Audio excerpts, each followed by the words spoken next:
Krimdaki Kerç köprüsünde meydana gelen partlamadan 2 gün soň Putin Ukrainanyň uly şäherlerine bomba we raketa ýagdyrdy. Ukrainanyň aýtmagyna görä, jemi 100 töre raketa we bombaly hüjüm edilendigi aýdyldy. Şolardan 43 sanasyny nişana ýetmänkä Ukraina tarapyndan urulyp düşürildi diýip habar berildi.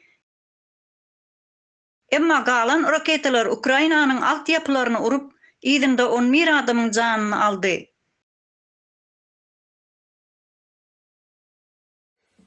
Дорогие друзья, всем добрый день и слава Украине. Zelenskiýiň howpsuzlyk meseleleri boýunça geňeşçisi Aristovich, Putin sanalygy bolan ganatly raketalaryny ulanmaga mejbur boldy. Bu raketaları öndürmek Russiýa üçin gaty gymmata düşýär. Emma şonda da ölenler biziň adamlarymyz. Munyň üçin kynanýas diýdi. Друга мішень – це люди. Спеціально обрали такий час і такі цілі, щоб завдати якнайбільше шкоди. Zelenskiy hem Russiýa Ukrainada panika we haos meýdanyny döretjek bolýar. Bu olara başartmaz diýip belläp geçdi.